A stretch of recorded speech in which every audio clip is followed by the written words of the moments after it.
जय श्री राधे दोस्तों, केपी की वाणी चैनल में आपका स्वागत है। रोजाना राशिफल से संबंधित सभी प्रकार की जानकारी पाने के लिए हमारे चैनल केपी की वाणी को जरूर सब्सक्राइब करें। अगर आपके जीवन में सेहत, रोजगार, कारोबार, परिवार, दाम्पत्य जीवन, प्रेम संबंध को लेकर कोई भी परेशानी है तो हमें मैसेज के जरिए जरूर बताएं, आपकी जरूर मदद की जाएगी।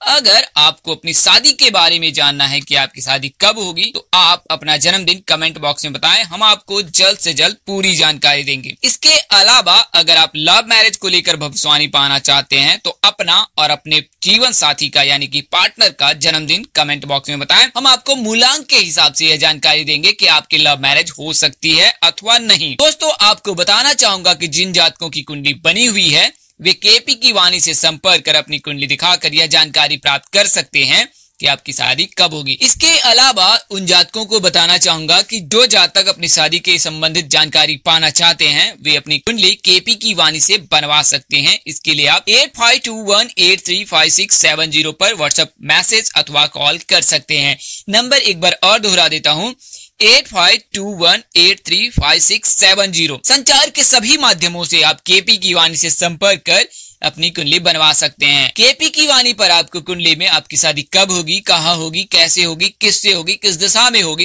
किसे करनी चाहिए, जीवन साथी का रंग, रूप, स्वरूप, स्वभाव, आपका कैरियर और उनका कैरियर कैसा रहेगा, इन तमाम तरह की जानकारी आपको कुंडली बनाकर दी जाएगी। आप केपी की वाणी blogspot.com पर विजिट कर पूरी जानकारी प्राप्त कर सकते हैं कि आप केपी की वाणी से कैसे कुंडली बनवा सकते हैं। दोस्तों, उन जातकों को बताना चाहूंगा जिनकी शादी तय हो चुकी है वे अपनी कुंडली मिलान अवश्य करा लें। शास्त्रों में निहित है कि कुंडली में अगर नारी दोष, भकुर दोष या मांगलिक प्रभाव लगता है या मांगलिक भारी हो जाता है तो जातक को शादी नहीं करनी चाहिए। आप अपने नजदीक के किसी प्रकांड पंडित व ज्योतिष से संपर्क कर सकते हैं, अन्यथा आप केपी की वाणी से भी संपर्क कर अपनी कुंडली मिलान करा सकते हैं। मामूली शुल्क पर आपको कुंडली मिलान कर यह जानकारी देंगे कि आप दोनों का जीवन कैसा रहने वाला है। तो जैसा कि हम सब जानते हैं कि भगवान श्री हरि विष्णु हर साल आषाढ़ मास की शुक्ल पक्ष की एकादशी के दिन 4 महीने के लिए क्षीर सागर में सो जाते हैं। इस दौरान भगवान शिव जी यानी कि सावन से लेकर कार्तिक तक भगवान शिव जी ही संचालक होते हैं। तो इसके चलते ही शास्त्रों में 4 महीनों तक यानी कि आषाढ़ से लेकर कार्तिक तक कोई भी शुभ कार्य, मंगल कार्य नहीं किए जाते हैं। तो शास्त्रों के अनुसार इस दौरान कोई शुभ कार्य नहीं करना चाहिए। इसलिए इन दिनों में शादी, जनेऊ, मुंडन, मकान की नींव डालने का काम नहीं किया जाता है। जबकि कार्तिक माह में शुक्ल पक्ष की एकादशी यानी देव उठान एकादशी के दिन भगवान क्षीर सागर में जागृत होते हैं। इस दिन से शुभ कार्य शुरू होते हैं। इस दिन तुलसी विवाह भी किया जाता है। ऐसे में माता पिता के साथ लड़के और लड़कियों की दृष्टि देव उठान एकादशी पर रहती है। इस दिन से सहनाई पूरे ब्रह्मांड में बजने लगती है। हालांकि देव उठान एकादशी से पहले वर और वधु पक्ष सभी तैयारी कर लेते हैं, लेकिन कुछ ऐसे हैं जिनकी शादी की बातचीत देव उठान एकादशी के दिन से ही शुरू होती है। ऐसे में सभी के मन में शादी के लड्डू फूट रहे होते हैं कि अगर आप भी अपनी शादी को लेकर चिंतित हैं कि आपकी शादी इस साल होगी या नहीं होगी, आप केपी की वाणी से संपर्क अपनी कुंडली बनाकर यह जानकारी प्राप्त कर सकते हैं। वैसे आज मैं आपको इस वीडियो में मेष राशि के जातकों के बारे में बताने जा रहा हूं जिनके शादी के योग जो हैं 2022 में प्रबल हैं।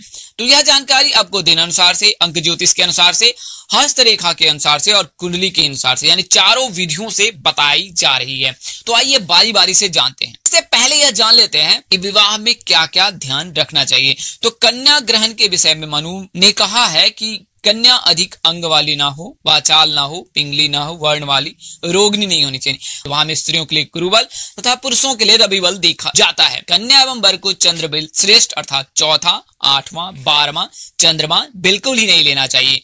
गुरु तथा रवि भी चौथे, 8वें या 12वें नहीं होना चाहिए। विवाह में मास ग्रहण के लिए व्यास ने कहा है कि माघ, फागुन, वैशाख, मार्गशीर्ष यानी कि अगहन, जेठ, आषाढ़ महीनों में विवाह करने से कन्या सौभाग्यवती होती है।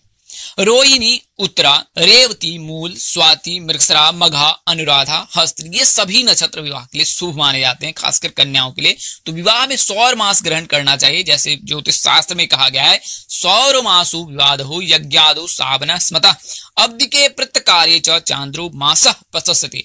बृहस्पति, शुक्र, बुध और सोम इन वारों में विवाह करने से कन्या सौभाग्यवती होती। विवाह में चतुर्दशी, नवमी इन तिथियों का त्याग करना चाहिए। तो आइए अब दिन अनुसार से जानते हैं। तो दिन अनुसार से जानते हैं तो सोमवार को जन्मे लड़के और लड़कियों की शादी 20वें वर्ष में, 23वें वर्ष में और 25वें वर्ष में होते हैं।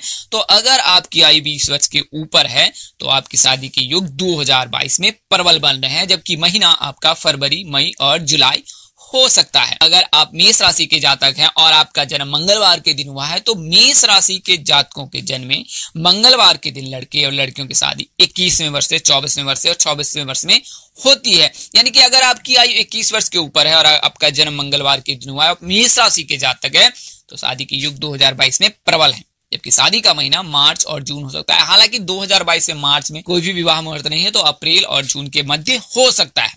बुधवार को जन्मे मेष राशि के जातक की शादी 21वें वर्ष में, 24वें वर्ष और 26वें वर्ष में ही होती है। यानी कि 21 वर्ष से योग बनने लगते हैं। तो अगर आपकी आयु 21 वर्ष के ऊपर है तो 2022 में प्रबल योग बन रहे हैं, जबकि शादी का महीना भी जो अप्रैल से लेकर जून हो सकता है, चूंकि अब मार्च में कोई भी योग नहीं बन रहा है। गुरुवार को जन्मे मेष राशि के जातकों शादी के योग जो है 22वें वर्ष से बनते हैं और 27 वर्ष तक शादी होती है। तो अगर आपकी आयु 22 वर्ष के ऊपर है तो 2022 में प्रबल योग बन रहे हैं, जबकि महीना आपके लिए अप्रैल से लेकर जुलाई है। शुक्रवार को जन्मे लड़के और लड़कियों की शादी के योग जो है वह 24वें वर्ष से बनते हैं और 29 वर्ष अधिकतम आयु है। तो यानी कि अगर आपकी आयु 24 वर्ष के ऊपर है, आपका जन्म शुक्रवार के दिन हुआ है और आप मेष राशि के जातक हैं, तो 2022 में प्रबल योग बन रहे हैं, जबकि शादी का महीना जो है आपके लिए वो जून सबसे उपयुक्त है। शनिवार को जन्मे लड़के और लड़कियों के शादी के योग महज 17वें वर्ष से बनने लगते हैं। यानी कि अगर आप मेष राशि के जातक है और शनिवार के दिन आपका जन्म हुआ है तो 17वें वर्ष से शादी के योग बनेंगे और आपकी शादी के योग जो है 2022 में प्रबल बन रहे हैं। महीना की बात करें तो फरवरी और अप्रैल के महीने में आपकी शादी हो सकती है। रविवार को जन्मे मेष राशि के जातकों के शादी के योग जो है 21वें वर्ष से बनते हैं और अधिकतम आयु जो है वो 26 वर्ष है। तो अगर आपकी आयु 21 वर्ष के ऊपर है तो 2022 में शादी के प्रबल योग हैं। बात करें महीने का तो अप्रैल से लेकर जून के मध्य आपकी शादी के योग बन रहे हैं। तो आइए अब कुंडली अनुसार से जान लेते हैं। तो कुंडली में जैसे कि कुंडली के सप्तम भाव से यह जानकारी प्राप्त की जाती है कि आपकी शादी कब होगी। इसके अलावा पंचम भाव, एकादश भाव और लग्न भाव को भी देखा जाता है। इस साथ ही द्वादश भाव को भी देखा जाता है। द्वादश भाव में अगर गुरु है तो शादी में देरी होती है अध्यात्मकता के चलते। अगर लग्न में शनि या अशुभ ग्रह है तो भी देर होती है। पंचम भाव में अगर कोई अशुभ ग्रह की दृष्टि है तो भी देरी होती है। वहीं 7वें घर में अगर बुध शुभ ग्रह हो, यानी कि बुध, गुरु, शुक्र, चंद्र, रवि, तो शादी बहुत ही जल्द हो जाती है। यानी कि अगर बुध ग्रह हो तो 20वें वर्ष से योग बनने लगते हैं। अगर शुक्र हो तो 24 वर्ष तक हो ही जाती है। अगर शुक्र हो तो 26 वर्ष तक हो जाती है। चंद्रमा के रहने 25 वर्ष तक हो जाती है और सूर्य के केवल रहने पर 27 वर्ष तक हो जाती है। हालांकि इनके साथ अगर कोई अशुभ ग्रह ना हो, अशुभ ग्रह किसे कहा जाता है तो मंगल, राहु, केतु और शनि को कहा जाता है। इनके रहने से शादी में देरी होती है।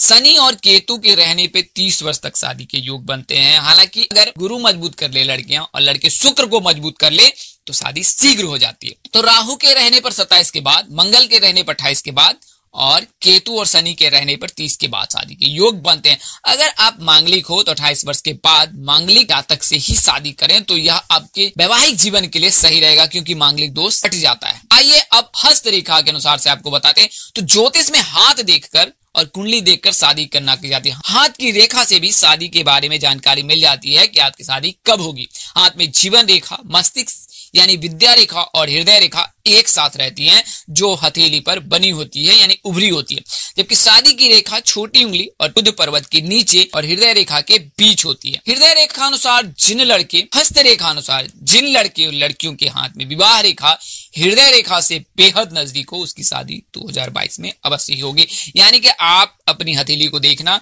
छोटी उंगली और हृदय रेखा के बीच में जो है एक स्पेस होता है, वहां लकीर खिंची होती है। इस लकीर, उभरी हुई लकीर जो है वो आपकी विवाह रेखा है और यह जितनी उभरी रहे, हृदय रेखा से जितनी नजदीक रहे, शादी उतनी जल्दी हो जाती है।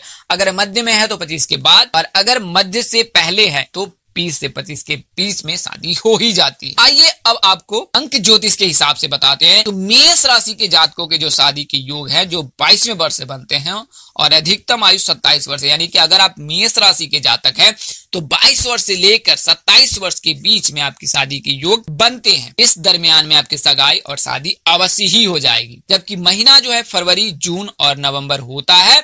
शीघ्र विवाह के लिए शुक्रवार के दिन शिव जी को सफेद फूल अर्पित करें। मेष राशि के जातकों की शादी जो है RM नाम से होने की संभावना अधिक रहती है। हालांकि अगर शादी कुंभ, कर्क, धनु और मीन राशि से हो ज्यादा बेहतर होता है। तो लड़कियों के शादी के जो कारक हैं वो गुरु माने जाते हैं और लड़कों के शादी के कारक जो है वो शुक्र माने जाते हैं। तो लड़कियों को गुरु को मजबूत करना चाहिए। गुरु को मजबूत करने से शादी में आ रही समस्त बाधाएं स्वतः ही समाप्त हो जाती है। तो गुरु को कैसे मजबूत करें? तो गुरुवार का व्रत कर सकते हैं, पीले वस्त्रों का धारण कर सकती हैं लड़कियां, केले का सेवन कम से कम करें। यानी कि अगर आपका गुरु कमजोर है तो लड़कियों को केला नहीं खाना चाहिए, इससे गुरु कमजोर होता है। गुरुवार के दिन साबुन शैम्पू का इस्तेमाल बिल्कुल ही ना करें और सोमवार और शुक्रवार को सफेद कपड़े पहनकर भगवान शिव जी की पूजा आराधना करें, इससे शादी की योग बनने लगेंगे। वहीं लड़कों को शुक्र को मजबूत करना चाहिए। शुक्र के जो स्वामी हैं वो भगवान शिव है, यानी कि शिव जी की अगर आप पूजा करते हो तो स्वतः ही जो है शुक्र मजबूत हो जाएगा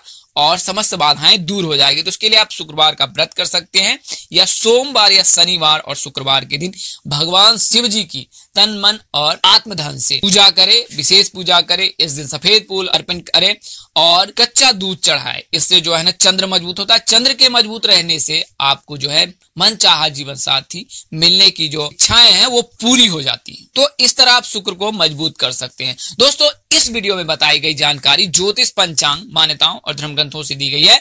हमारा उद्देश्य महज आपको सूचना पहुंचाना है, इसे सूचना हेतु ही ले। इसके अतिरिक्त अगर आप इनको मानते हैं, अपनाते अथवा उपयोग करते हैं तो इसके आप जिम्मेवार हैं। ज्योतिष गणना के आधार पर आपको यह जानकारी दी गई थी, इसमें बदलाव संभव है। इस तरह की अन्य वीडियो देखने के लिए हमारे चैनल के डैशबोर्ड अथवा प्लेलिस्ट पर जाए और अपनी राशि अनुसार वीडियो जरूर देखें। तो दोस्तों, आपको यह जानकारी कैसी लगी? लाइक करें, कमेंट करें और शेयर कर हमें जरूर बताएं। अगर आप मेरे चैनल पर नए हो तो चैनल को सब्सक्राइब करें। माता रानी की कृपा से आपके चेहरे पर हमेशा मुस्कान बनी रहे, आप सपरिवार स्वस्थ एवं सुखी रहे। आप सभी के प्यार और स्नेह के लिए आप सबको हृदय से धन्यवाद करता हूं। आप लोग इसी तरह हमारे साथ जुड़े रहे, इन्हीं शुभकामनाओं के साथ आपसे विदा लेता हूं कि जल्द एक नए वीडियो और एक नई जानकारी लेकर आपके समक्ष हाजिर रहूंगा। तब तक के लिए मुझे इजाजत दे। आप जहां रहे मस्त रहे, स्वस्थ रहे, व्यस्त रहे। माता रानी की असीम कृपा आप पर बनी रहे। स्वपरिवार आप खुशहाल हो। इन्हीं शुभकामनाओं के साथ आपसे विदा लेता हूं। नमस्कार, जय श्री दोस्तों, जय श्री कृष्णा, जय माता दी, जय वाहिगुरु।